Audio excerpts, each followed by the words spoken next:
August. Close to the camera. He's See, look. See, he's 5 pounds right now. We're here at the media day for the 2021 Bassmaster Classic on Ray Roberts. This is a tank. Look at the size of this thing. Progress we've made so far on our Hobie PA14. Got it wired up for 12 volt right now. We got the P127. That money! That's a monster! Got one. Took him long enough, didn't it? He knows. You know that's your outro. I know, but I mean, like, I was waiting on you because, like, you just kind of put me on the spot and it's like it didn't flow. Right? Whatever. All right, guys. Everybody, I want to thank y'all for tuning in to One Objective tonight. Guys, we have got a really great show lined up for you tonight. Crystal, we got good sound going on over there. Is it, when I'm talking, does it sound like it's going through pretty good? I can't hear you. Hold on. Say something. Yeah, you got me now? Yeah. Okay. All right. You had me turn it down, but now I can't. Yeah, I think it was the main one I turned down by accident. But anyways, all right. I hope everybody's got us. Hey, if y'all got any issues tonight with sound, let us know in the comments. We haven't done this for a while. We had to do a crash course again, didn't we, Chris? Yeah, we did. Yeah. Here at the last minute, we were working out bugs and all that, getting Kevin on here. So, but do apologize that it's been so long since we've done one of these. I know I say that a lot. Actually, the video I did earlier, kind of talking about tonight's show, I was saying something about that, saying that, I do say Since that we've done one of these.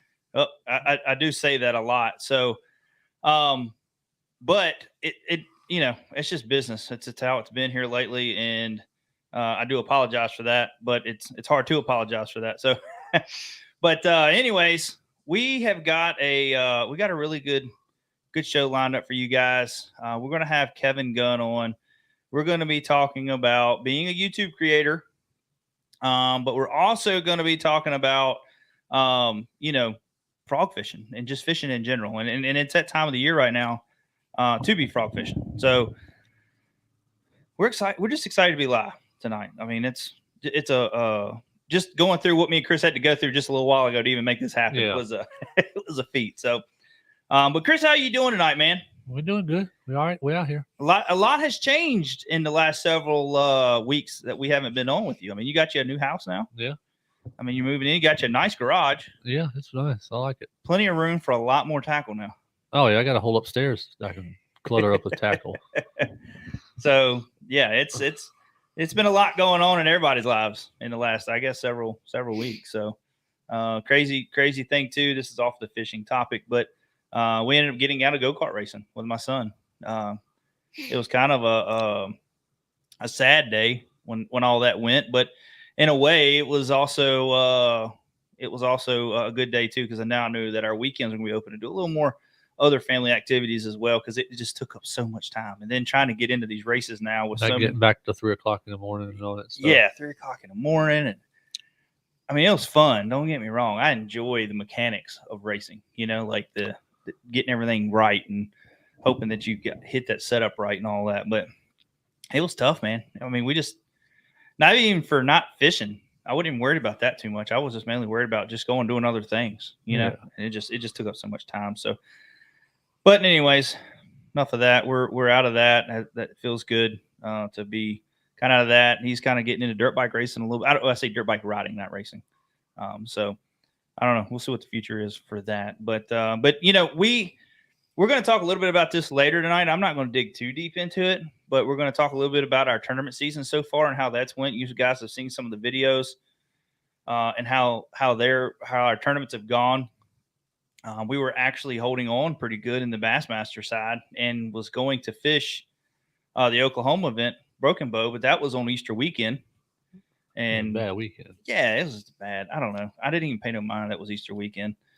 So we figured, okay, we're going to be out of this one. So we're going to go ahead and go to, what was the other one? Was it Eufaula?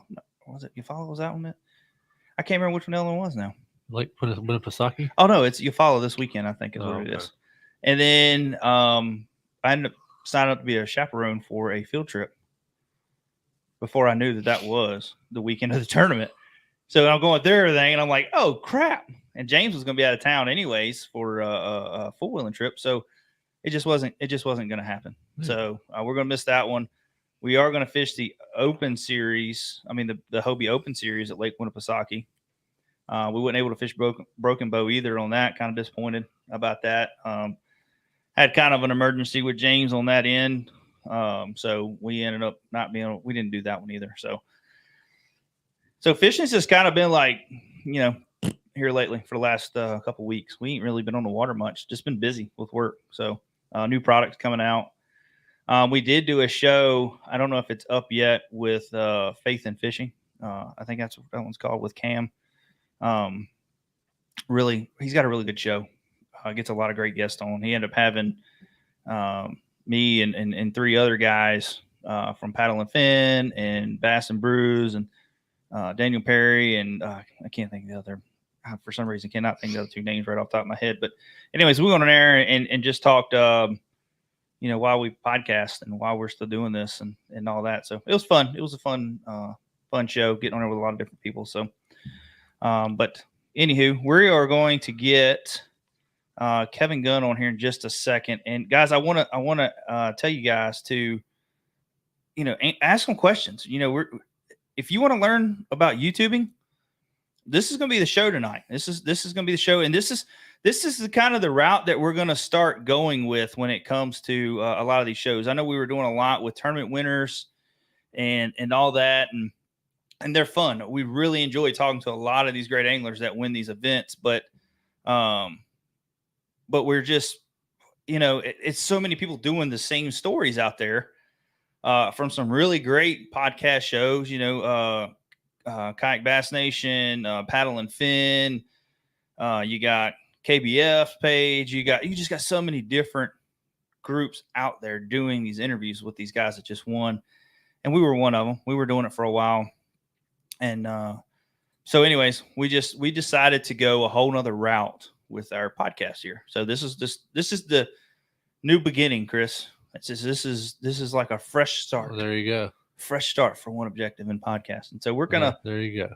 We're just gonna be doing some interesting stories, getting everybody in from all over bass fishing, from kayak, bass boats to bank fishermen, content creators, all that stuff. We're gonna get all these guys on. So that's how our platform is gonna go. So if you guys have any questions or or guests that you think would probably make a good show like that, always feel free to reach out to us, with email or Facebook Messenger.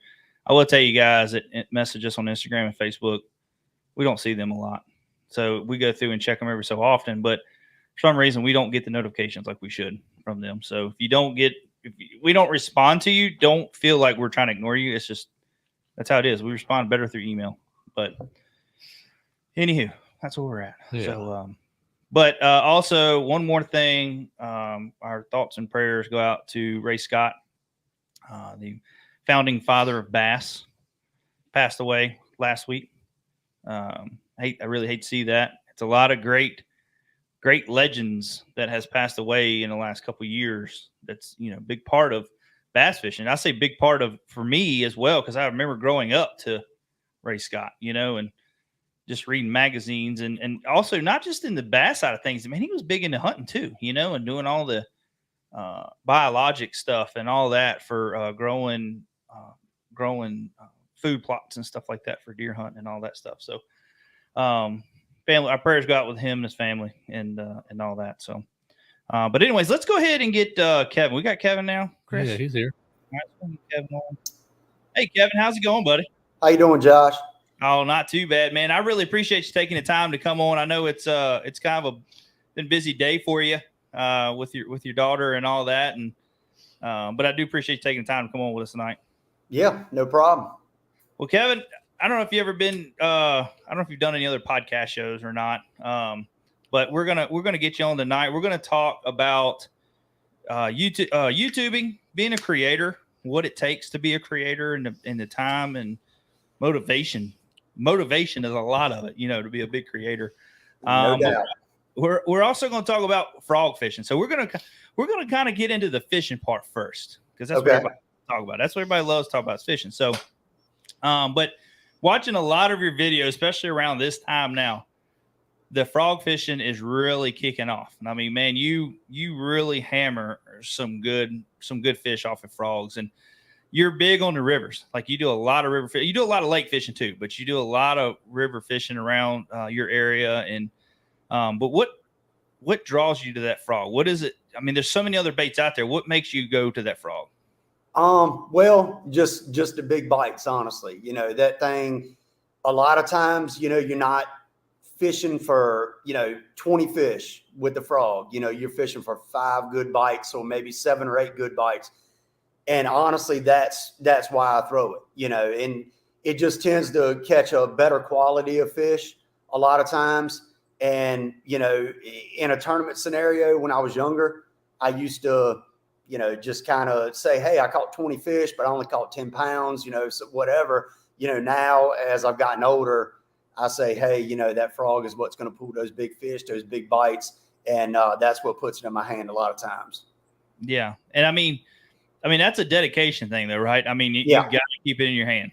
Yeah, it's it's one of those baits where you can really throw it for, honestly, a couple hours and maybe get a couple to rise on it and not really commit. And, then finally, when you do get one to eat it, it's a good one. Last weekend when I was out on the river, me and my buddies were having a little tournament, and I had literally thrown the frog for probably over 2 hours.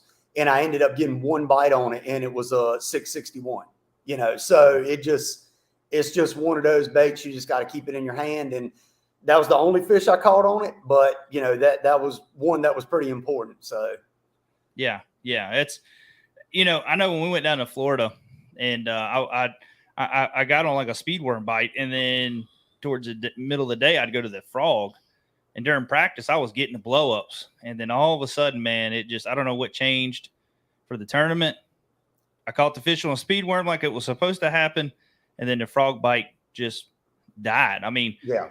Do you see that? I mean, do you think, I know weather is a big player when it comes to bass fishing, no matter what we do, no matter what technique we do and all that. But what is it? Why do you think it changes so much during the summertime or when these fish, one day they'll hit it and the next day they don't? I mean, have you noticed, like, man, if the weather's like this, I'm not even going to worry about throwing a frog? I've actually seen it change in a single day. It's really weird. And that's why I throw it and kind of keep it honest. If they're not biting it, I'll put it down. I'll throw something else. But I'm always going to keep picking it back up and just at least give it a chance. And I'm not real sure a lot of times why some days they bite it and some days they don't. In my mind, I always say there's one fish that's willing to eat it. No matter what, there's a fish that's willing to eat it. And that's kind of why I throw it so much. But, like I said the other day, I just kept picking it up. I'd put it down. I'd pick it up. I'd put it down. I'd throw other stuff, but it's really a commitment thing. But it's also one of those things you can kind of get hung up on it, and you can actually end up fishing it too long. And, you may miss out on some bites where you would have caught some fish on something else. So, and, sunny, cloudy, I've seen some days where it would absolutely eat it, and good cloud cover. And then some days I've seen it where they won't touch it. And then you have a bright sunny day with no clouds and they absolutely crush it. It's just, bass are weird. And that's really about all I can say is they're really weird. And, I've kind of told myself that they can do what they want to do. If they want to eat a frog that day, they'll eat it. If they don't, they don't. So I've got to where I switch up a lot more. But if I can get one to come up on that frog, I'm going to keep it in my hand and keep throwing it. Yeah. It's definitely that they always hit when you least expect it. That's something I've learned, like when you get to a point where you get into this routine where you're just constantly throwing it through the day, and then you're just kind of working and not thinking nothing. And then boom, when you least expect it, that's when they're going to get you. So you always got to be like mentally focused. Right. Learn with throwing that thing, and it can take it out of you, throwing a frog all day long. It's tough. It can, and I've had like some tournaments that I've done pretty good in, and every fish that I weighed in was on the frog. And then, I'm at weigh in and they're like, what'd you catch them on? I know you didn't catch them on a frog because they won't bite it. And I'm like, well, every fish I weighed in was on a frog, so, it's really a confidence thing. It's a huge confidence bait. It's probably the same thing in the swim bait world or, big glide bait world, of type of fishing, but it's a commitment and it's a confidence thing. I know that fish will come up and eat it. I know it gets quality bites. So I'll throw it. And another thing is, who doesn't like a big topwater blow up? That's the other aspect of it, And when they hit it, man, they blow up. You know what I mean? They eat it. Yeah. Now, when it comes to frog fishing, when do you say, all right, now's the time to throw it, and when do you say, all right, now it's time to put it up? In the winter and fall areas. What makes you do that? So basically, when it comes to a frog, I like to look at the water temps, and I've caught fish as it was a couple years ago. I won our club championship, and it was at the end of October, I believe, and the water was 57 degrees. And I had almost 19 pounds on the frog, and a lot of people would never pick it up at that time. That morning I started off flipping, I wasn't getting bit. And I said, well, I'm just going to pick up the frog and see what I can do. And I had one probably 5 pounds come up on it, like the very first fish that bit it at the mouth of a little drain that came in, and it missed it completely. But I said, I'm going to keep throwing it. And I didn't get a lot of bites that day, but I ended up, catching some good ones on it. So, in the spring, I look for that 60-degree water temp. And one thing that I have noticed is in the spring, the frog bite is like it's either on or it's off. Like they'll absolutely eat it or they won't touch it at all. Really 65 degrees and up, really 67, 68 is to me when the frog bite really starts to get better. And, then of course, on through the summer on, and, like I said, the fall all the way down, I will literally throw that thing until the water gets under 55 degrees. Wow. Now I know you fish a lot of rivers and all that stuff around, Cortland and Franklin and all that stuff down there in the Cartersville area. Now, when that current really gets to rolling down there, have you noticed, like, does the frog bite die off when that current's really going, or does it seem to get better? To me, it actually seems to get better. And the reason being is because it just stages those fish in those current breaks, so you can almost go down a shoreline and you got cypress knees and cypress trees along the shoreline, and you can actually kind of read the water. You got a kind of like a little swirl situation, or you got a current break right behind a cypress tree. And if you can put that frog in there, a lot of times it's just a reaction bite. As soon as it touches the water or you move it one time, they'll come up and blow up on it. And, it's the same way with flipping. If they're not on the frog bite, flipping or like a buzzbait bite or something like that in the same area. But the main thing is just those current breaks, those little small current breaks, those fish really push back in them and set up. Now, of course, if the river gets really high and really blown out, then, that's really going to make the frog bite tough. It makes the fishing tough up here anyway, but really makes that frog bite tough. That's more, to me, more of a flipping or like a spinnerbait, moving bait type situation, something subsurface. Yeah, for sure. And that's what I didn't know if it affected them. Like I know river fishing around here, if you get a fast current, they kind of, I've caught a lot more, you know what I mean? When the current's really moving, and if it slows way down, you get summer droughts, and, they pull out of those areas and slows down, the bite's a little bit tougher, Yeah. Oh yeah. It definitely makes it tougher. Yeah. So, but when it comes to frog fishing, now you fish a lot of pads, but there's also open water frogging, and what do you use two different setups for that, or do you kind of keep it the same? So I do have two different setups, one for, pads or hydrilla, and then I have another kind of for open water frog fishing. My open water setup, I have a much softer rod, a rod with a much softer tip, 7.2 medium heavy is what I throw it on. And I want the rod, for one thing, to have a soft tip on it because it helps with my casting accuracy.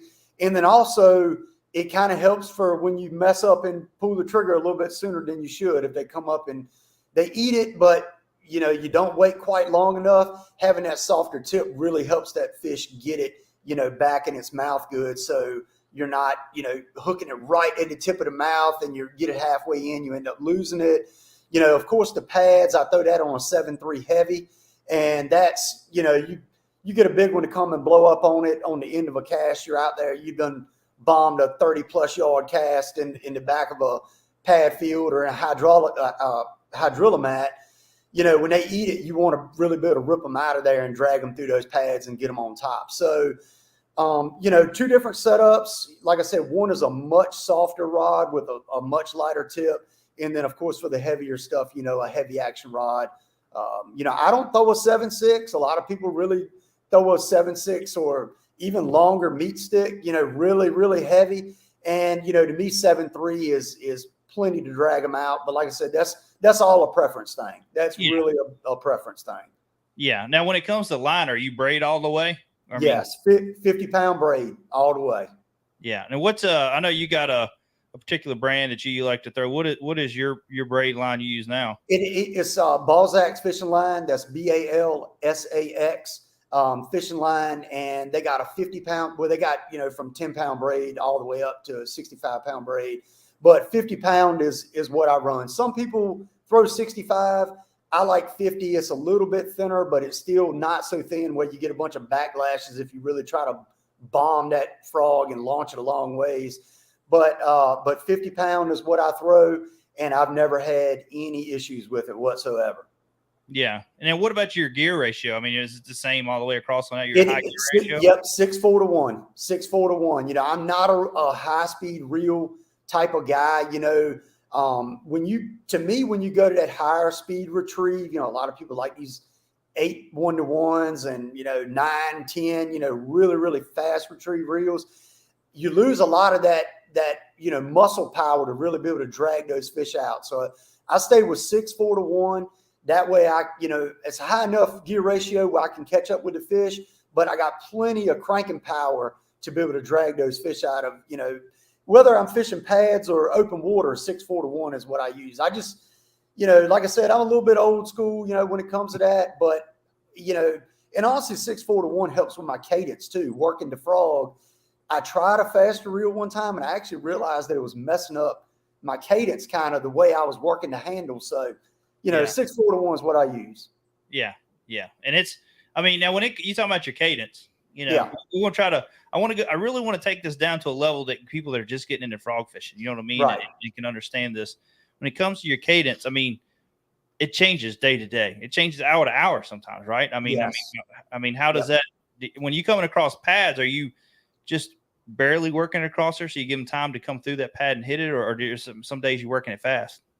I fish a frog probably faster than a lot of people. A lot of people have fished with me for the first time and watch me fish a frog, and they're like, man, I've never seen anybody fish a frog so fast in my life. You know, you know, fishing pads, most of the time what I'll do is I'll throw it and I'll work it, just, you know, kind of working my rod tip, trying to keep it up out of the pad legs, you know, so it doesn't get hung up.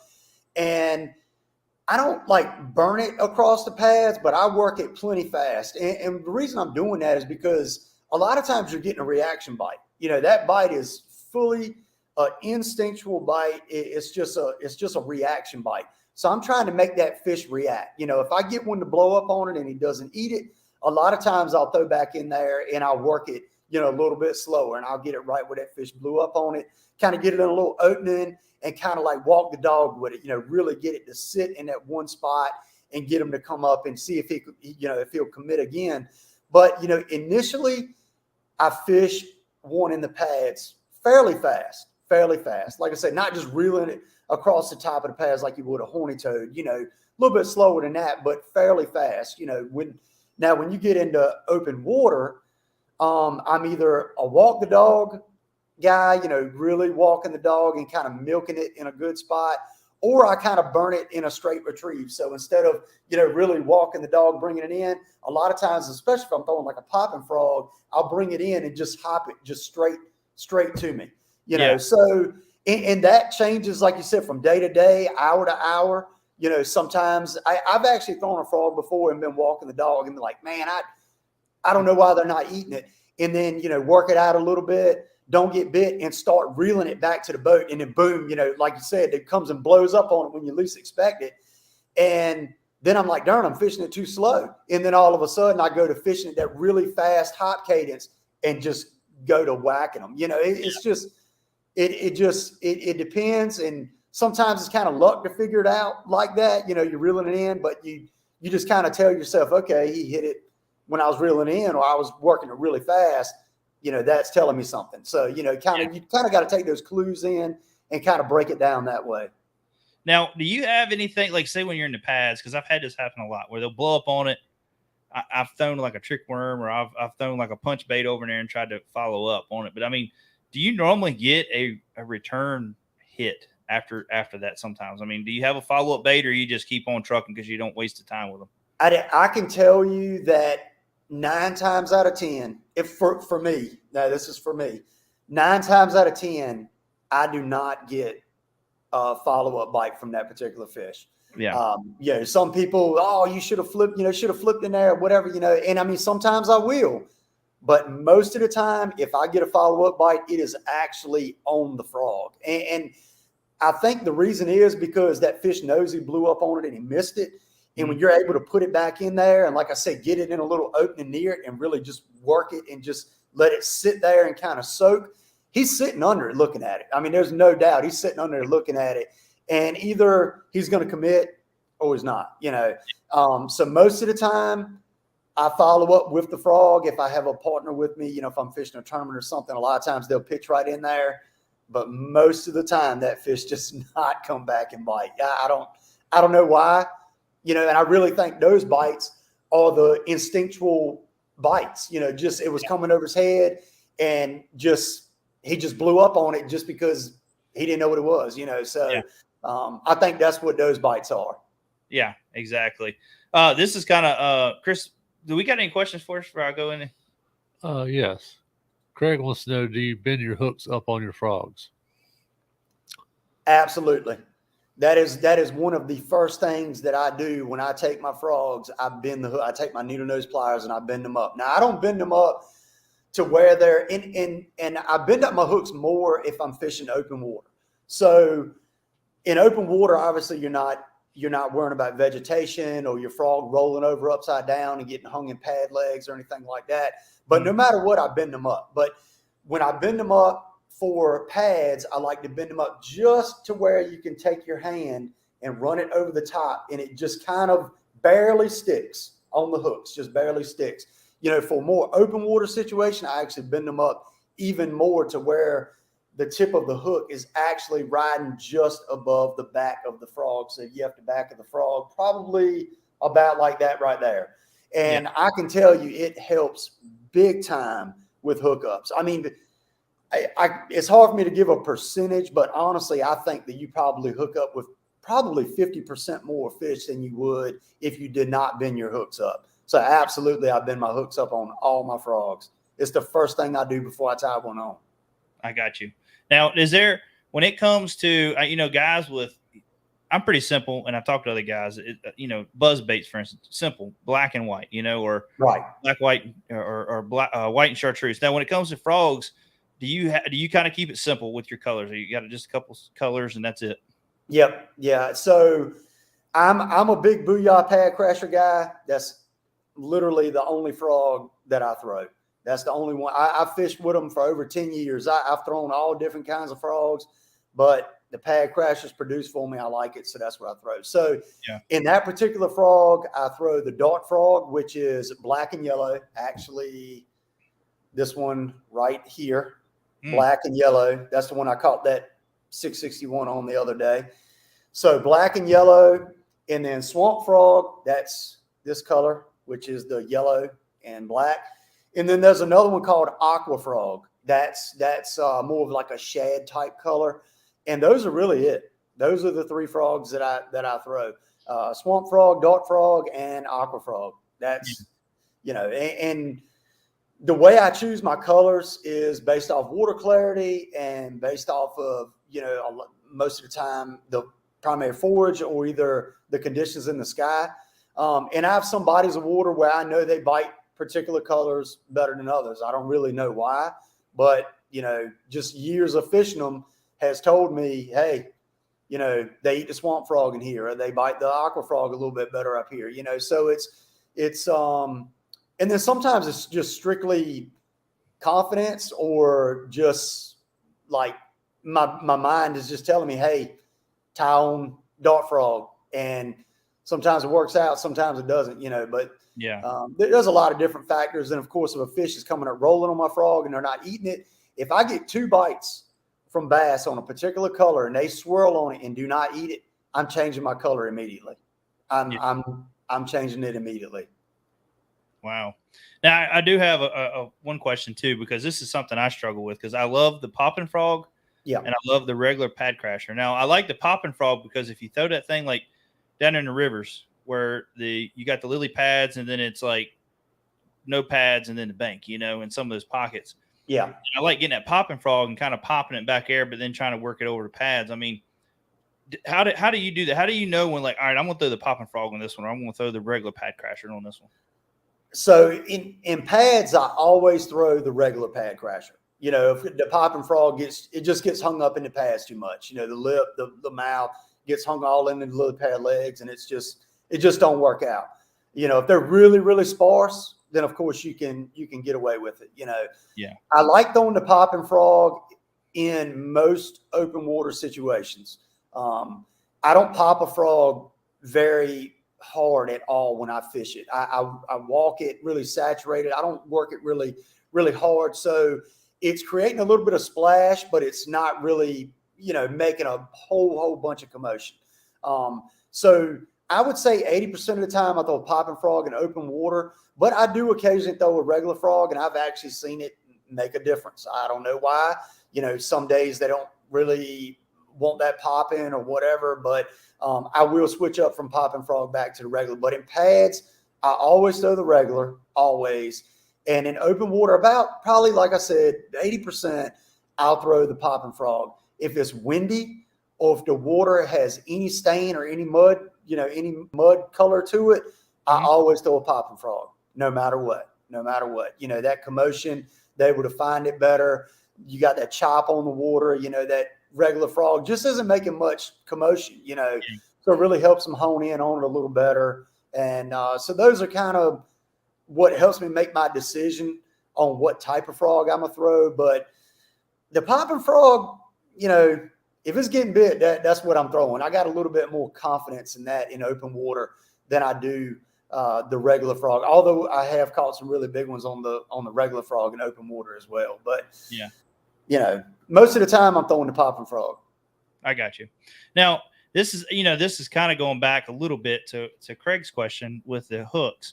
Yeah. Is there, and this is the juice, and you got to spread all the juice if you don't want to. But I see a lot of people talking about, man, there's more to frog fishing than everybody's talking about. There's secrets to this and that and this.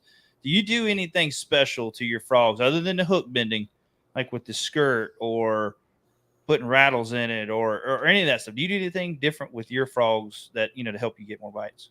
Well, yeah. So I do trim my legs, and a lot of times what I'll do, like I got my frog right here, and this is basically just, this is a Booyah Pad Crasher popping frog. And I like to trim my legs about, like you can see right there. So if you pull them down, they come just about to the head of the frog. And so most of the time when I cut them and it's brand new, I'll take the legs, I'll fold them over, and I'll cut them just about even with the head of the frog. That goes for the popping frog or for the other frog. I don't like to have really long legs on my frog. I think that makes you miss more fish. Honestly, I think a lot of times the fish will come up and blow up on the legs if they're really long. So I like to kind of make my bait more compact and, a little bit smaller. And another thing, if you'll notice, was just when I've caught a bunch of fish on, so the legs on it are a little bit sparse. But this leg right here is a little bit longer. And the reason for that is, and it's not much longer, maybe a less than a half inch actually, but that helps the frog walk a little bit better. And that was actually something that I learned. I watched a video years ago where Greg Hackney was talking about frog fishing, and he did that. And I did notice that it did make a difference to be able to really walk that frog better. So you can walk it no matter what, but that allows you to really walk that frog and keep it in one place. So in other words, that frog is literally only moving inches. So it's kind of sitting in the same place. So if a fish is sitting there looking at it, or if it's one of those days when the fish aren't biting really good, but you're able to pull bites just through fishing it really slow, that really helps out. Rattles, I do put glass beads in my frogs most of the time when I'm throwing it on pads. I don't, and over hydrilla as well. I don't know if it makes that big of a difference, but to me, anytime you're bringing something over some type of vegetation where it's hard for the bass to, for them to see or really hone in on a bait, to me, any little bit of noise you can make it, that frog make or whatever bait you're throwing make, it definitely helps out. So most of the time, I do put glass beads in them. And I keep some in the boat all the time. And that's, like I said, that's the regular frog is the one that I throw in the pad. So that's the one that I'm putting the beads in. Yeah. Yeah. And that's the juice right there. That's the juice. You better take notes on that one, guys. Yeah. Two glass beads. It makes a big difference. Something else I do, and it's kind of funny. People mess with me about it, and it probably makes zero difference whatsoever. But on like the aqua frog and the swamp frog, they have white bellies, just solid white bellies. And I take a Sharpie and I actually draw little legs on the bottom of it with a black Sharpie. And that's more or less not for the bass to look up and say that frog has legs. It's actually just more or less to break up that solid white belly. Just gives it a little bit of color, a little bit of black to it. And it just kind of helps break up all that white. So that's more what that's for. I put legs on it. But, most of the time when I have a frog with a white belly, I do draw little legs on it. But like I said, I don't think that makes much of a difference. But it does, to me, it helps break up all that white on the bottom. Well, it also, too, it's a confidence thing. So, like, you've caught a lot of fish doing that. Yeah. It's a confidence thing. So if you start throwing this frog without it, then you're kind of like, I ain't getting no bites. Let me draw some legs. I've actually tied them on before and thrown it and be like, oh, man, I forgot to draw my legs on it. And I'd let it sit there and dry and draw them on. So it's definitely a confidence thing. Yeah, for sure. Now, before we kind of get into the YouTube side of things, Chris, do we have anything else first before I go any further? No, not right now, no. Okay. Before we kind of get in that, guys, that was kind of the juice on the frog fishing. Once we get into the YouTube side, if you got questions, we'll try to answer those if it's retaining to frog fishing towards the end of the show. But like say, before we get into that, though, I do want to talk a little bit. You caught your personal best. Was it beginning of this year or end of last year? I can't remember when you caught it. It was a 12-pounder. I'm trying to remember exactly. It was in March. It was. Okay. I think it was the first. I think it was the 1st of March when I caught it this year. Yeah, I remember seeing that, but it's been. I feel like the year's like half gone already. Yeah. I don't remember when you caught that, but man, that was a tank. And what did you catch that big fish off of? I caught that on a swamp water blue rage bug. Yep, swamp water blue rage bug, 3/8 ounce, 1 objective tungsten, and I also had one of y'all's bobber stoppers on there as well. But yeah, it was that was a big girl. 12.16 is what she weighed. Now, when you laid into that, because I watched your video several times on this, when you laid into that, I know you probably thought you had a good one, but you didn't think you had what you had until that big mouth come rolling out the water. Yeah, I didn't think I knew it was a good fish, but when I set the hook in it, it actually ran straight towards the boat. So I hit, I stuck her and she ran out to deep water. And I told my buddy, I was like, I think you need to get the net. I think this is a pretty good one. And then when it ran out in front of the boat, I felt the head shakes. And I was, the only head shakes comparable that I've ever felt to that was like when I caught a big catfish. That was honestly, it was, the head shakes were so wide and so hard. It almost felt like a catfish down there rolling, and then when she came up, that was when I realized that I had a giant on, and that fish came off right in the net. That's it. You watch the video, my buddy netted that fish, and literally before he put that fish in the boat, my hook had popped out of that fish's mouth. So it was meant to be. That's all I can say. Yeah. I mean, that's a fish of a lifetime. You know what I mean? Like, absolutely. I can't imagine. I know James, down in Florida caught his personal best. What was that? 839 or something like that on a crankbait, Yeah. And, which, Florida, that's the land of the giants. You can catch some big ones down there, and I was super pumped for him, man. That dude, he was so jacked when he caught that fish. But to catch, like in Virginia, I know they're here. there's big fish everywhere here in Virginia. It's just trying to find them and make that right cast. But like I say, you fished a long time. You've done a lot of tournaments and all that, and to finally catch a 12, what was your personal best before that? My personal best before that was 8 pounds, 10 ounces. So I'd actually caught one that I'm almost positive was bigger than that. I caught that fish out of the Nottoway, the 8 pound, 10 ounce. I caught that fish in 2007. And I don't know, maybe around 2016, 2017, I was actually out in my kayak fishing in the Nottoway, and I actually caught one that day, and I didn't have a scale. I caught it on a frog, aqua booyah, pad crasher, aqua frog, and I didn't have a scale or anything with me, but she was 25.5 inches long, and I believe that fish was over 9 pounds. It was, I believe, the biggest fish I'd ever caught, but actually weighed 8 pounds, 10 ounces was my biggest. So yeah, I was hoping to crack the 10 pound mark, at some point in my life. And I wasn't really expecting to just jump 2+ pounds over. But, yeah.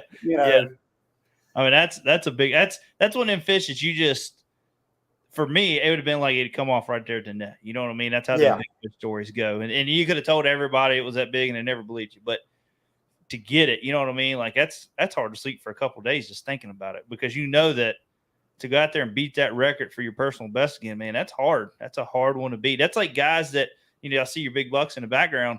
I mean, I've known guys that have killed monstrous bucks and just didn't even have the desire anymore because they've killed the biggest deer they think they'll ever kill because it was so big, Right. And like, fishing's different because you're catching so many fish at the time and all that. It's hard to just get out of fishing because you've caught the biggest fish you probably ever catch. But I mean, what's it like now? Now you're like, man, I done caught 12. Like that's probably going to be, that's a good chance. That's my personal best for the rest of my life. You know what I mean? Yeah. And that's kind of what I tell myself when people, they're like, man, you caught that big fish, and I just tell them, I'm like, well, I probably won't catch another one like that again, and I mean, I'm fine with that.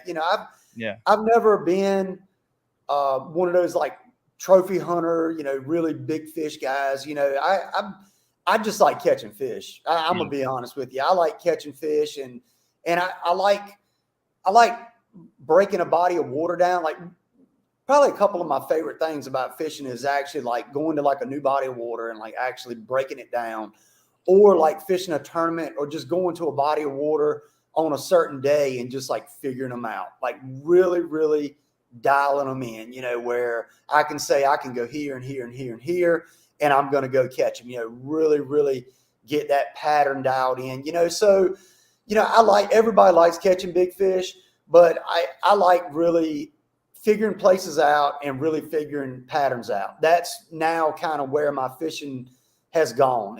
When I was younger, it was always about catching, the really big fish or the really big bag. Now it's more about breaking something down, really figuring them out, really figuring out what bait, colors, just really dialing in a pattern. So now that's kind of what I, take pride in. When I'm driving home from that body of water, I'm like, man, I figured them out today, or man, I didn't figure them out at all, and I gotta do better. So it's just, I got in my head that I'm never going to break it. It may happen, but I also never thought that I would catch a 12 pounder ever in my life either. So it's kind of one of those things. Yeah, exactly. Before we go into our next segment of this, guys, we got Kevin Gunn from GunnFishTv on. Make sure you go follow him on Facebook. Do you have an Instagram page too, Kevin? I can't remember. Yeah, it's GunnFishTv. Yeah, so make sure you go on Facebook and Instagram and follow him there. And also go on his YouTube channel. He has got some really great content, and he teaches you a lot about what he's doing and kind of breaks it down. And then he also does some just regular how-to segments videos as well. So, but make sure you go check out GunnFishTv on YouTube. You won't be disappointed, I promise you. Now, let's kind of go into our second segment here, Kevin. I mean, it's all well and fun when you get out there fishing and you're not worrying about a camera. But now that you got your YouTube, you're starting to grow it to a successful level. What's it like? I mean, what is it? When you just go out fishing, you can concentrate so much on what you're doing, but now you got cameras involved. And I mean, what's the frustration like? When it comes to filming and all that. it really ups the stress levels, especially now. In the beginning, really not so much. I just ran one, chest camera, and if I got it on video, whatever, no big deal. But now, as I've grown, of course, I'm trying to put out quality content. And every time I go on the water, I'm filming. I run 2 cameras every time I go out, and you just, you run into battery issues and cable issues, and I've missed some fish catches before because of micro SD card malfunctions, and actually, like the last video that I posted, when I was going through my files, luckily I got all my fish catches on video, but the last 45 minutes that I fished was just black. The clip was there and it was just blackness. Every time you clicked on it, it was nothing. I don't know what happened. I've used my GoPro in the same car since. I haven't had an issue with it. But, anything dealing with technology, it's going to have glitches and have malfunctions, and it can get frustrating, and some of it's self-made frustrations also. Yeah. A couple of years ago, I dropped a micro. I was changing out a SD card. It had filled up, and I actually, in the process of changing it, dropped my SD card in the water and lost a whole day of footage of a really good tournament. And I literally watched my SD card sink down in the water, and there was nothing I could do about it. So my gosh. Yeah, it's definitely frustrating, but it's also, it's fun, but it definitely adds a whole nother aspect to it. Like yesterday, I went fishing in the pouring rain. I had to worry about, my stuff being waterproof and making sure I wasn't going to burn a, $400 GoPro up, and it's just different stuff like that. And when you put the boat in, you're strapping a GoPro to your chest, you're putting one on the dash and hooking up cables. I mean, it takes 15 plus minutes before you can even start fishing, just getting your stuff together, and you're like, man, I want to go ahead and start fishing. But, to get that footage, you got to have everything hooked up and going good. So it's frustrating, but it's also worth it, in the end, when you're able to make a good video or get a really good catch on video, it makes it worth it.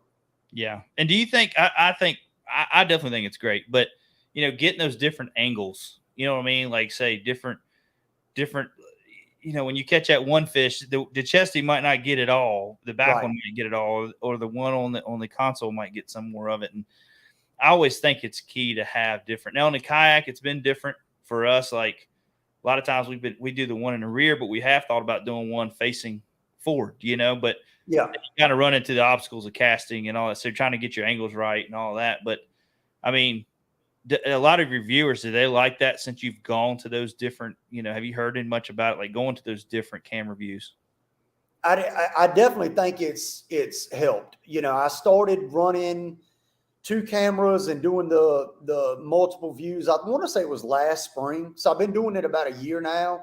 And honestly, after I did it, I really felt like it helped with my growth and, just with the quality of the video, So like you said, a lot of times the chesty doesn't get a really cool bite or a bass jumping out of the water, that the back camera gets, just for instance, last weekend, that 6.5 pounder I caught on the frog, that fish actually jumped multiple times. And from my chesty angle, my reel and my rod was completely blocking it just by the angle.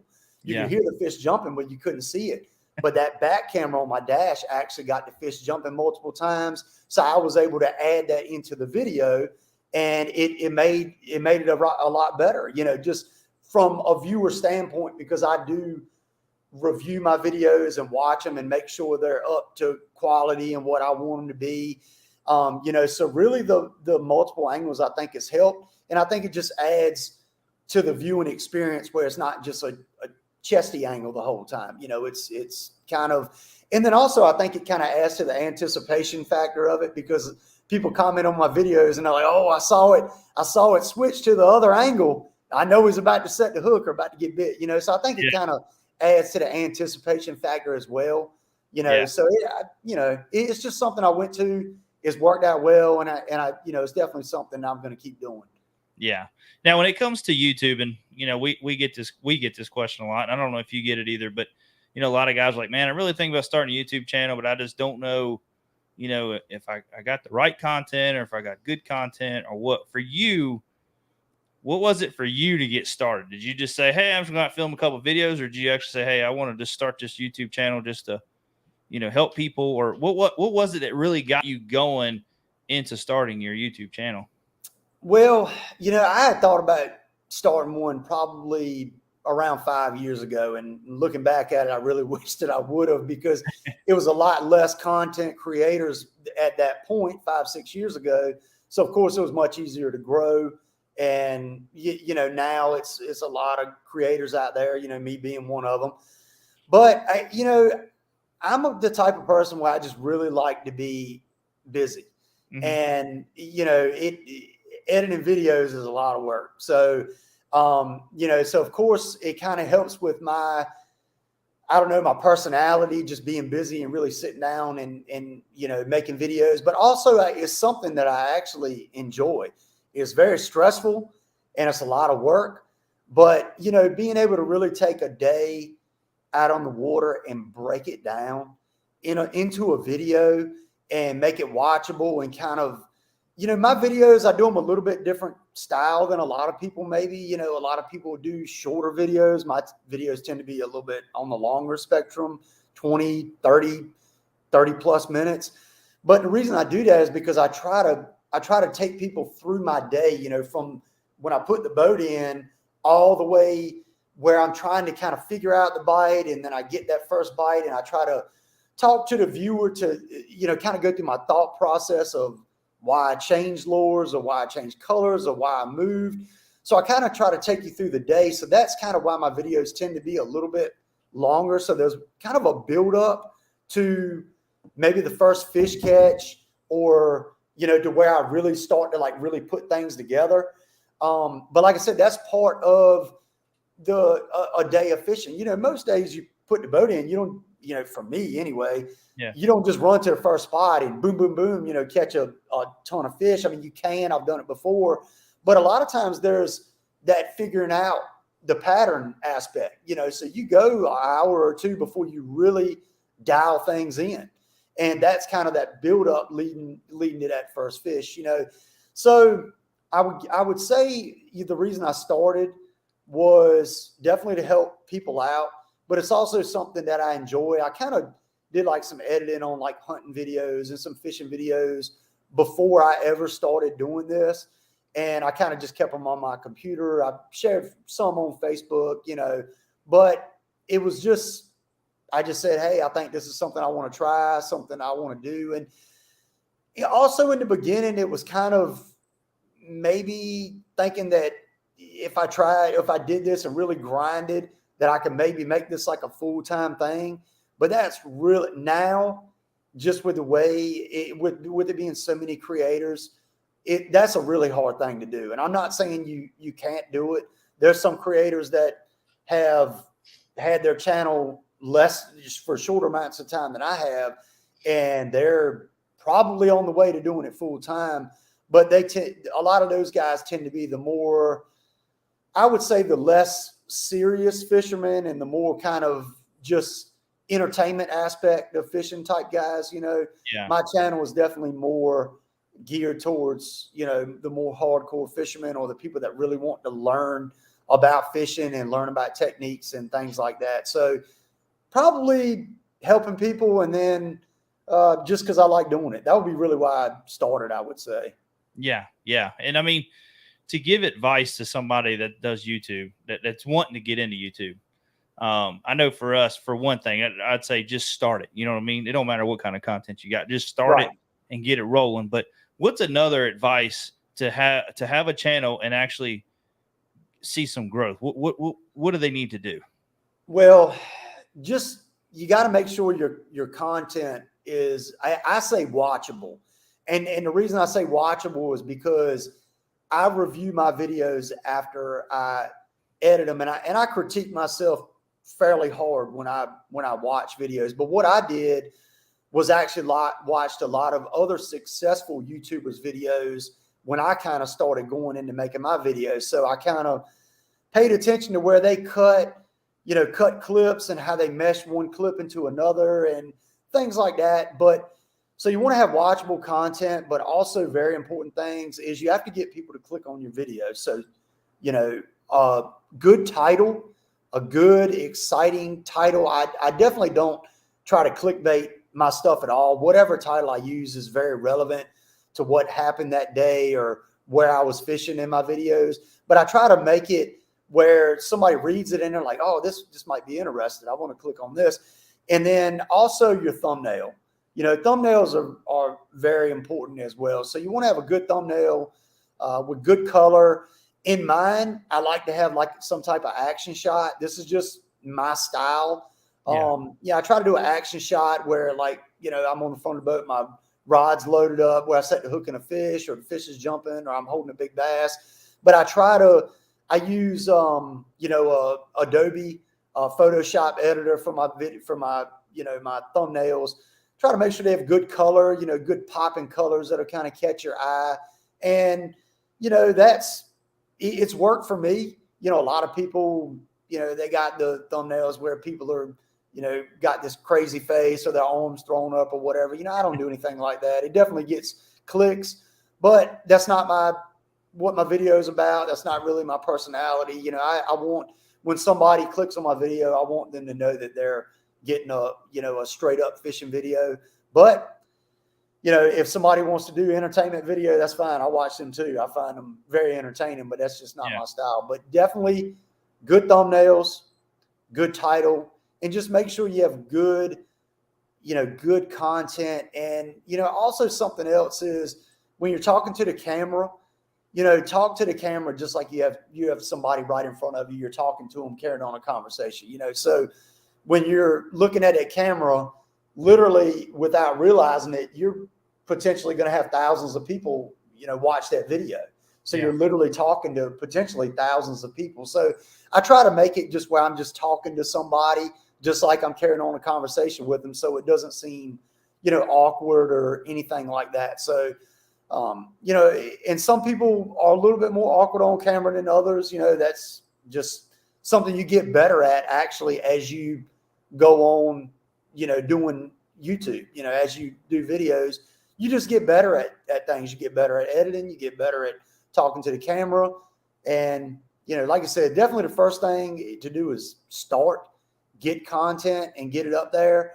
But, you want it to be watchable. You don't want somebody to click on the video and just be like, I can't watch this guy and then get off of it, So and I'm sure some people do that to me too. But I just try to make it watchable, but good thumbnails and good titles are probably the most important thing. And that's a lot of the stuff that I read. Like when we started our YouTube channel and was building it up, that was something that I read a lot. I went on YouTube and actually looked up how to grow a successful YouTube channel. You know what I mean?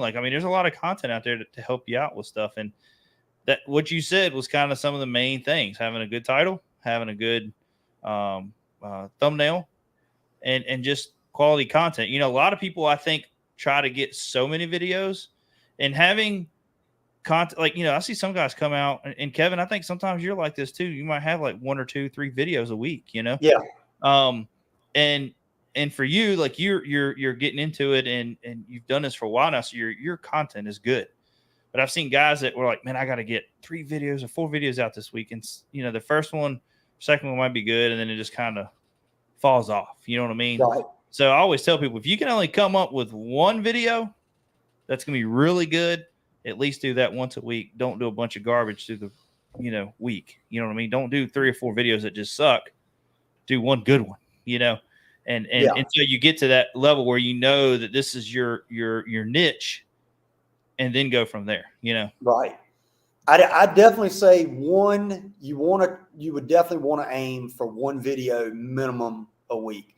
And a lot of that has to do with and I have no clue how YouTube algorithm stuff works. That is a weird thing when it comes to that, but really, I've noticed it. I haven't done it that much because I try not to do it. A lot of times in the summertime, I'm putting out 2 videos a week. I try to stay with that, but it's really tough, having a family and working a full-time job. And some nights I'm up past 12 o'clock sitting in front of that computer, trying to edit a video. But, you want to put out a quality video. So like I said, even if it's just one, try to get one out every week. And the reason for that is because I've noticed it myself. If you don't put out a video, say for a week or so, it's almost like YouTube says, this guy hadn't put a video out in a week. The next video he puts out, we're not going to maybe push it quite as hard as whatever.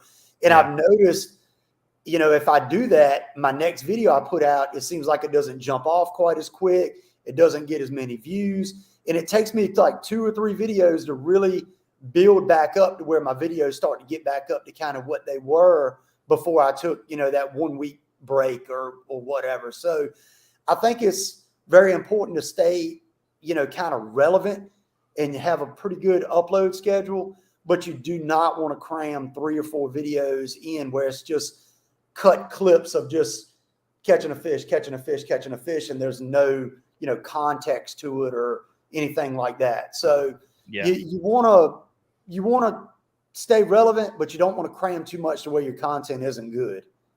Yeah, exactly. Craig says, how long did it take you to get used to your own voice during editing? And like I said, this is probably different for some people, but for me, it didn't take any time at all. I've never, as far as like public speaking and stuff, I've always like talked in front of people all the time. And I guess I used to have, 15 plus men that worked for me, and I got in front of them every morning and gave safety meetings and all kinds of stuff. And I guess just probably that aspect of it just helped me not really care about hearing my own voice or anything like that. So when I sit down and edit, from the beginning, it's honestly never really bothered me. I kind of just listen to it. And, of course, sometimes talking to the camera, you fumble and you mess up words and different stuff like that. And, most of that gets cut out in videos, but a lot of times I laugh at myself when I'm going back editing. I can't remember what it was. Oh, I know what it was. In my last video, I was talking about that 6.5 pounder that I caught.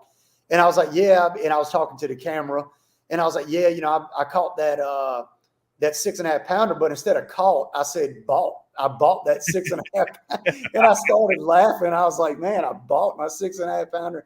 And then I ended up just talking again and like re-saying what I said. But, it's you mess up sometimes and it's funny. But as far as like getting used to hearing my voice, for some reason, it didn't take me any time at all. It was just, I don't know. It seemed normal to me for some reason. Now, this is one that gets me sometimes, and especially around Smith Mountain Lake. If I'm fishing around Smith Mountain, there's a lot of docks, a lot of people out there on their docks, and here I am going up the bank fishing and just talking to the camera. Yeah. And do you ever like when you see somebody like, I ain't gonna say nothing right now, or do you just like screw it? I'm just keep on talking, and or do you get weird looks for it?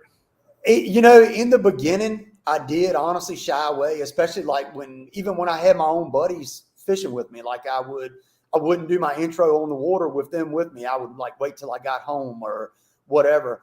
But as you do it, you get more comfortable, I guess you would say. I mean, like yesterday I was fishing and I was skipping a dock, and it was a pontoon boat hanging in the slip. And when I went around the backside of the dock, it was a guy sitting there on the dock, and he was kind of looking at me like I was crazy because I was talking to the camera and I was just saying, I think I'd caught a pretty good fish on a swim jig right before. And I was kind of talking about that catch, and I was like, yeah, I got a bite on a dock, so I'm gonna skip these docks. And I popped around, and he just kind of looked at me, and I kept talking. And then after I was talking, I kind of cut the camera off and restarted. And I was like, I do YouTube, man. I'm talking to the camera. Don't think I'm crazy, So it's like, oh yeah, I didn't know who you were talking to, So but now I don't really worry about it. It's kind of part of it. And people are, people are going to look at you the way I see it. You know, people are going to look at you crazy for some different stuff, things, no matter what. And it's the technology age now. And, you know, now you go to the beach or whatever, and there's people on the beach taking selfies and stuff by the beach for Instagram. You know, I'm just talking to a camera fishing. So I say it is what it is. That's exactly right. That's exactly right. Now, I know being a YouTuber as well, it don't matter if you're YouTube, Facebook, social media, it's the thick skin aspect. You know, I mean, we get it a lot. I'm sure you probably get some of them, of the haters. You know what I mean? You get a lot of haters. They'll come on there and tell you you're doing something wrong, or you're doing this. And something I've learned from that, as I tell other YouTubers or guys wanting to start YouTubers, I mean, is just ignore it. I mean, you really can't. You can get caught up in the drama. You can comment and you can go back and get in this whole war with them, or just let it be. You know what I mean? Now, if you got a lot of people that are like critiquing something, I always tell people to take everything with a grain of salt. Keep that in the back of your mind.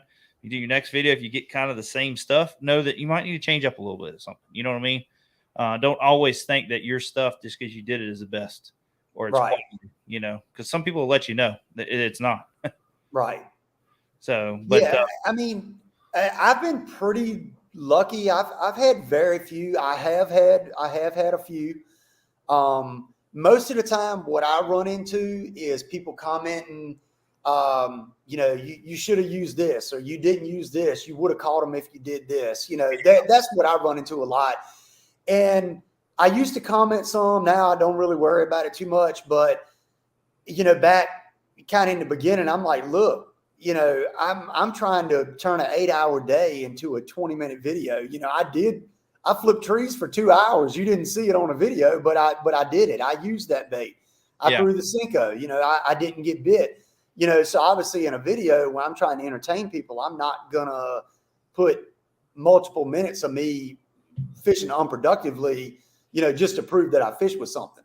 Yeah. So what I try to do is, if I go for quite a while without getting bit, like I'll restart a clip and I'll be like, well, I just fished a bunch of trees, flipped a bunch of trees with the rage bug, and I didn't get bit. So I try to like throw that in there so the viewers kind of know that I did try a different technique and it didn't work out without me really showing it. But you know, I haven't run into too many haters. You know, of course you have some people. Yeah. You know, people comment freely on the internet, Facebook, Instagram. You know, people sit behind a screen and they can just say whatever they want with no repercussions. So most of the time, if somebody does say something and I read it and I'm kind of like, nah, most of the time I'll just delete it. I'll just delete it right off the comment thread and just take it right off. And I'm like, I ain't even gonna give them, you know, no time, you know. So you got to be thick-skinned. You do not want to be able to just let small things bother you if somebody critiques you, because it's going to happen. Yep. And some people aren't going to like you. Some people aren't going to like your face. They aren't going to like the way you talk. They aren't going to like the way you cast. They aren't going to like the way you fish. You know, it's just, and they're free to think that, you know, so it's just one of those things, you know, as long as I'm getting more positivity and more positive comments than I am, you know, negative comments, then to me, that tells me that, okay, keep doing what I'm doing. You know, I haven't ran into it much. I've been fairly lucky, but as I expect, or as I grow, I'm definitely expecting to, you know, it to probably come more frequently, but yeah, it is what it is, you know. We got, Grandpa's Tackle asked a question. He said, do you get hit up often with companies who'd like you to try out or feature their gear? How does that typically go? I do. I do get, you know, frequently, you know, contacted by different people, different companies wanting to try gear and things like that. I have done it in the past, but I'm gonna be honest with you. Most of the time, I just respectfully decline. And what I mean by that is, a lot of times, you know, you have a lot of people, a lot of like custom crankbait, people that paint, you know, custom crankbaits. And you have a lot of people that make soft plastics. And it's not me not wanting to use their product. It's just I've been using certain things for so long and have so much confidence in these certain lures that I know that if I get them, I'm not going to use them. So I don't feel like I'm not going to be able to give a good unbiased review on that product, because I'm going to be using it and I'm going to be like, if I was using, my bait that I've thrown for 15 years, I feel like I'd be catching them. And I'm the type of guy where I'm going to go to my tried and true. It's nothing about me not wanting to use it or not, give them any type of exposure. It's just me being a little bit hard-headed and just really knowing what I want to use. And just when I go to the water, I want to be confident in what I'm using, so that's kind of how that goes. Of course I do have, some sponsors. I use y'all's tungsten. I have a sunglass sponsor. I have a fishing line sponsor, and I actually have another sponsor that I'm probably the biggest one, or a really big sponsor that I'm working on right now. So now as I've gotten a little bit bigger, I've been contacted by a little bit more bigger companies, and it's kind of I don't want to say I'm looking more to get with bigger companies, but it's just kind of slowly worked that way. So now I'm kind of heading that way where bigger companies are contacting me, and I'm kind of working with them a little bit more. Yeah. Yeah. And that's what, that's something we try to tell people a lot of times is, these sponsor deals, they're all well and good. But I've learned from, just when I was younger watching guys, and they talk about how to get fishing sponsors. And they're all like, this man, just go fishing, let the rest work itself out, Right. And, now if you're fishing big tournaments and all that, and you're fishing a pro series, then yeah, you kind of reach out there and do some homework and all that. But like at the aspect that we're at and you're at and all that, I think it's better to just let these companies reach out to you, because then you can kind of work with them a little bit more. When you go in and start reaching out to companies, I always feel like, all right, they're going to put you on the pro staff, and that's just where you're going to be at for a while. You know what I mean? And like, I've never reached out to a company. I've never sent an email to a company. I've never reached out to a single company. I'm not on any pro staff. And it's not discrediting any of those guys. If somebody wants to be on a pro staff, that is fine and well. It just wasn't for me. I always said, like you said, if I fished hard, if I put out good content on YouTube, as I grew, people, if they liked what they saw, they would reach out to me. And that's kind of where I've left it.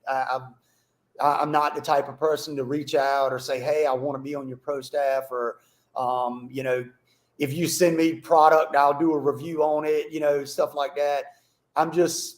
That's not really what I'm looking for.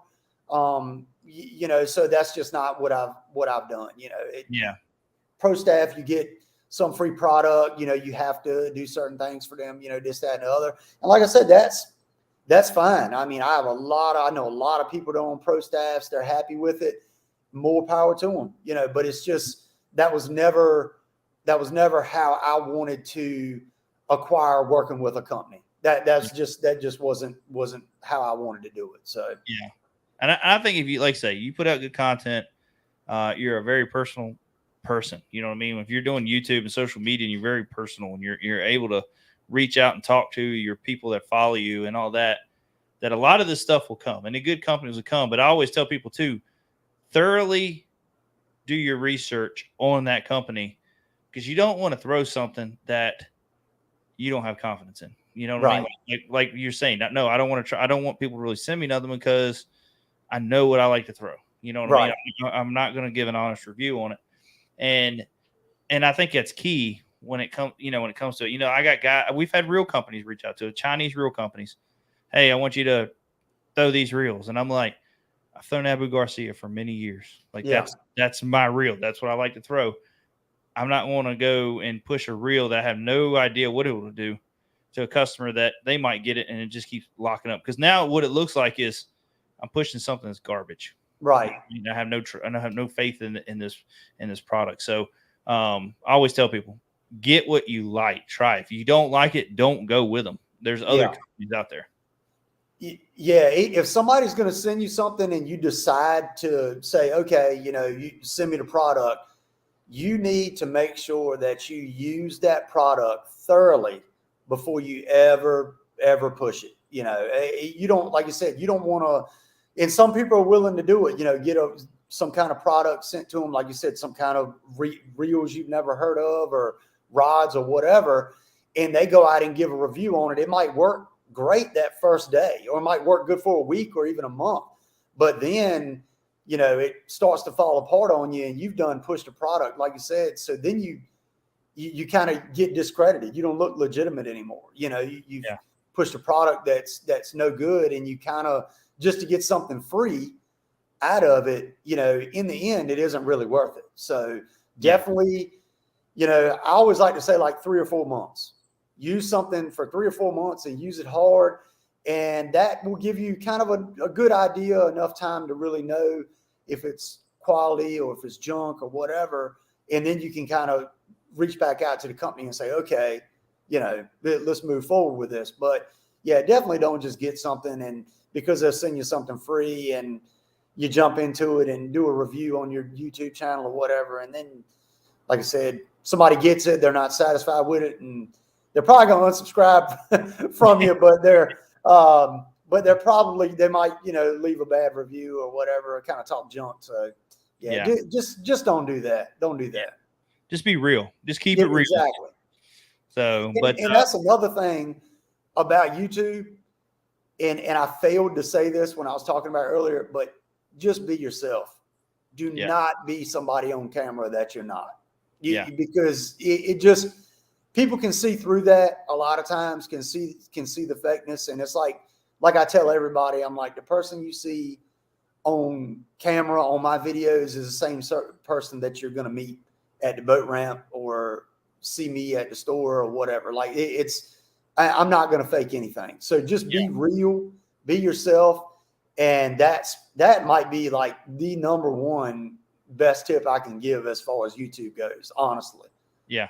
And that's, my daughter, she, all these kids, they love YouTube. They all get on YouTube and watch. And my daughter, she's always wanted to start her on YouTube. So a lot of times I'll let her just take my phone and she'll film herself doing certain things. And I'll listen to her talk sometimes. And I'm like, after she's done, I'm like, baby, that's really not you. Like, these are the girls that you see on YouTube, these kids. I say, but if you actually seen kids out in public talking like that, do you really want to go and be friends with some of them? Right. Yeah. I'm like, so when you do this stuff, be yourself. Granted, she don't have a YouTube channel. I'm not going to let her have a YouTube channel right now, but I'm like, just go be yourself when you do these things. And it's kind of like a life lesson, really. You know what I mean? Don't portray to be somebody that you're not.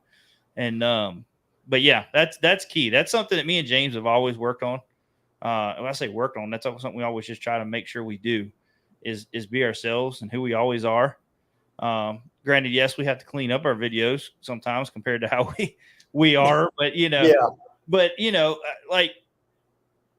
that's key. Cause like I say, if you talk to somebody out in public, you want to make sure that the guy they're seeing in that video is the same guy they're going to sit there and talk to right there in the store.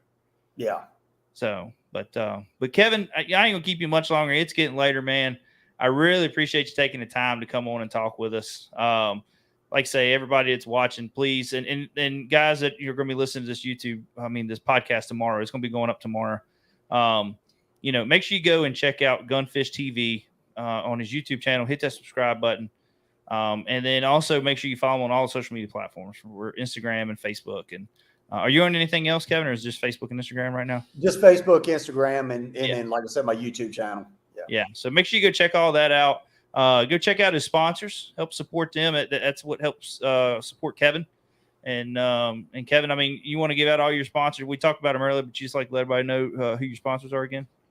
Yeah, Tifosi Optics, and their website is tifosioptics.com. If anybody watches my videos, down in the description, I have all the links to all the stuff. But Balzac's Fishing Line, Tifosi Optics, and then One Objective Tungsten is I use y'all's tungsten. So yeah, and we really appreciate that, man. You've really helped push that product line a lot, so we really do appreciate that. But yeah, Kevin, I really appreciate you taking the time, man. Hope to maybe see you here next couple of weeks. We'll get out and go do some fishing. We need to go out and do a kayak video, man. We need to get you on a kayak and get you out there. I know you used to do a little bit of it, but we need to get you out there and do like a challenge series or something in a kayak. Hey, that sounds good. I haven't fished out of a kayak in quite a while, but actually, you know, my dad, he really liked to kayak fish, and we used to kayak fish way before kayaks got big and turned into what they are now, you know. But we used to float the river in kayaks, and I actually caught some really big bass out of a kayak before. Multiple fish over 7 pounds. So it would definitely be a step up from what I used to fish out of. I think it was a Malibu 13 ocean kayak is what I used to fish out of. But yeah, we'll get together and do it for sure. All right, man. Well, Kevin, I appreciate it, man. I hope you have a good week, and we're looking forward to seeing some more videos coming out. Yep, sounds good. I appreciate you having me on. Thank you, Kevin. You have a good one, bud. All right, you too. All right. I've been wanting to do this interview for a while. James actually introduced me to Kevin.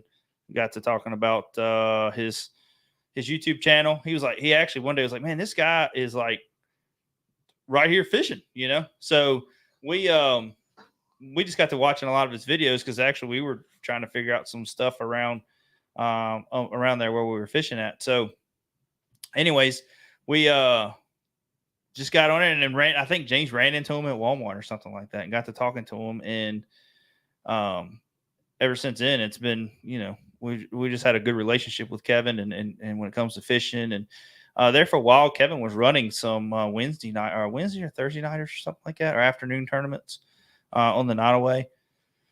And I don't know if he's doing them this year or not. I'm not real sure. I think he's focusing more on his YouTube stuff, doing it that way instead of, you know, focusing on running some tournaments. But anyways, we get the opportunity. Kevin comes by the shop, you know, every couple weeks, and we'll talk fishing, and he'll pick up some weights and all that stuff. So, but yeah, it's good. It was good having him on. And like I say, you guys that are interested in starting a YouTube channel, and I like to, you know, I like to think that our YouTube channel, it feels pretty big. I know it's not big as in the YouTube world. Like when these guys have got hundreds of thousands of subscribers, guys like Fluke Master and all of them, you know, guys that we all still watch and grow up watching. But for us, I just feel like it's from where we started and now I feel like, you know, man, this is big for us, you know, but it's still not enough to make a living off of for us anyways. But yeah, it was definitely nice. Talk with him and talk YouTube and talk frog fishing, because to be able to break the frog fishing down, I mean, if you watch Kevin's videos, I mean, he really is a simple fisherman. I mean, it's not no rocket science that he does to catch a lot of these fish, and he breaks it down on there too. What's he say? If you all wouldn't mind plugging this for the folks near SML, there's going to be an outdoorsman flea market at the Honey Hole Bait and Tackle in Blue Ridge. Across from the post office. Across from post. You talking about right there in Manita? No, Blue Ridge. Okay. Yeah, Blue Ridge. Okay. It'll be a free setup. So if you're got some stuff to clear out, it's a good time to do that. All right. Yeah. Check that out, guys. If you got I don't know if you got any kind of Facebook, you can go out and check out Grandpa's Tackle on his, I guess his Facebook page. And then if you have like any kind of event page for it, let us know. You know what I mean? Let's share it on our Facebook or whatever. That's fine. We don't mind blasting it out there. I had to try to check that out. June 4th. I'm trying to see if I got somewhere to go or whatever. I like to come here and check that out. So, Chris, keep that on the calendar. All right. We'll see if we can make that. There you go. Appreciate you sharing that with us. But yeah, so, but anyways, had a good time tonight. I did want to talk a little bit, and I'm not going to go into complete details with this because it's getting late, and Chris and I are probably getting tired. I know I'm getting tired. But you know, a lot of people asked about some of our tournament season. You know, we dropped out of the Hobie Eufaula, we dropped out Chickamauga, and then we planned on fishing Broken Bow, and then something, you know, had a medical emergency within the last 2 weeks. So things just wasn't working out. We got behind at the shop, was not able to make it out to Broken Bow. So I know the guys were catching them good there, and I really hate that we missed that tournament. So, but anyways, we were going to fish the Eufaula. I think it was Eufaula. We didn't fish. We didn't go to Oklahoma to fish because it was Easter, and then I can't remember the other one. I think it was Eufaula was the next one. And I got I volunteered to do the thing. My son's field trip. What's the word I'm trying to use, Chris? Chaperone. Chaperone. Chaperone. There we go. Chaperone for my son's field trip at Kings Dominion. So we didn't. I was like, oh man, well that sucks. I ain't gonna tell my son no. You know what I mean? And go fish a tournament. I just ain't gonna do it. So this week, coming and get my boat this week. Nope, you ain't getting it. We got to hold it for a little while. Just kidding. You better talk to James about that one. But anyways, we've been struggling to get some tournaments, get into some tournaments. But we planned on fishing Lake Winnipesaukee up north for the Hobie Open event, and then Bass is having their 2-day event on. I want to say it's Seminole, but don't hold me to it. I can't remember. Hoping I can qualify for the Bassmasters Classic for 2023. James has already qualified. I was right there. I was actually in the top 8 in points after Florida, and then missing Oklahoma, and just wasn't able to make these other events. So I'm dropping down in points.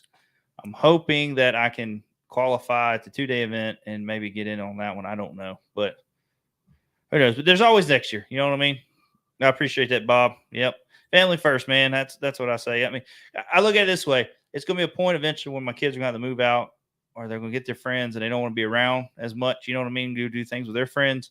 So I need to take advantage of them with the time that I have with them right now. So, but eventually we're going to get back into some of these bigger events and all that. But Chris, I did get the parts in for the bass boat. There you go. So me and you got to get out there and do some night fishing here soon. Yeah. Definitely. We need to get you back in your kayak. We got to get on the river or something. It's sitting beside the garage right now. Yeah. Well, you've been moving, so yeah. And then I've been gone, so it ain't like we've had time to go anyways. But we're gonna make time. June, we're gonna make time. Yeah. So, but anyways, but yeah. So we plan on fishing some more kayak events. We've had a good time. I've really had a good time meeting a lot of our followers and stuff like that, and our customers at the Bass events and the Hobie events. It's been fun. Bass has done a really amazing job with their events. I know some people like them, some people don't, but I've thoroughly enjoyed. I've really thoroughly enjoyed fishing Bass events, and I've enjoyed fishing the Hobie stuff. I really have. I think it's a great group of people running it. I think it's a great group of people fishing them. It's just time. Like when you start the year out, and you're like, man, I got. Everything's getting dedicated to these dates, and then all of a sudden the year starts going. You're like, oh crap, I can't fish it now because of this or that or whatever. So, but other than that, yeah, I think it's been fun fishing them all. I have no complaints either way, as of right now, on none of them. So, there's always things that can be improved. That's every event, that's everything that you do. But it's not my. Right now, I have no say. I don't have no say on it, anyways. But there's always, I think, man, I wish they could have just done this different, or they can do that different. But none of it's been a deal breaker saying I'm never going to fish that again because of that. So, but other than that, guys, I really appreciate y'all sticking in with us. I know we didn't have a lot of people listening tonight. We ain't done a show in what, Chris, since March? I believe so, yeah. Yeah, since March. And it was an eye opener when I did that one with Camel, Faith and Fishing. And he was, guys were like, man, you ain't done a show since March. And I'm like, man, it has been a long time. So anyways, we're going to try to start getting back into these and things that you're going to start seeing on our podcast, things you're going to start seeing on our YouTube. We're still going to keep it kayaking and bass fishing and all that, but we're kind of wanting to change gears a little bit. And I guess say change gears. We do it, but I want to get more people involved in the kayak fishing and the guys the people that are just getting into kayak fishing. I want to help them make the right decisions on products, not just ours, but other things out there, things that they need and should use. And we just want to help new people getting into the sport, because the new people coming into the sports, we're going to keep this sport growing. So we gotta make sure that the new people we're bringing in is going to be, learning what needs to be done anyways, or great products put on their boat to help keep them enjoying the time on the water. So what was that Bob said? Chris, you can bring that up real quick. Bob. Bob Yeah. Barisky. Ain't popped up on mine yet. Reliving the podcast on the way to Lake Murray this Thursday night. Oh yeah. Good luck on that, buddy. Good luck on that tournament. Bob's a good customer of ours, good friend of ours, not just a customer, good friend of ours. And we've had the opportunity to go down and meet Bob and talk fishing and all that down there on his home water. We went down there and fished the Harris chain. So, but anywho, guys, well, I really appreciate y'all taking the time to join us tonight. We're going to try to set up possibly another one next Sunday. What I'm thinking about. Don't forget picking up your new Black Pack Pro. Oh, yeah. Gotcha. And yeah, thanks for that, Craig. Sorry, I read it wrong at first when I seen it. Yeah, thank you. Yeah, we definitely got those back in stock. And hopefully, I'm hoping to pick up the new one tomorrow. I'm gonna see. The 16 by 16, I think, is what that one is. So, but other than that, I hope you guys have a great night. I'm gonna try to do one next Sunday. I'm not 100% sure on that, but we're gonna try it. So, but you guys have a safe week and safe weekend coming up. And if you got any fish pictures, always tag them in this on Facebook and Instagram. And we'll talk to you later, guys. See you.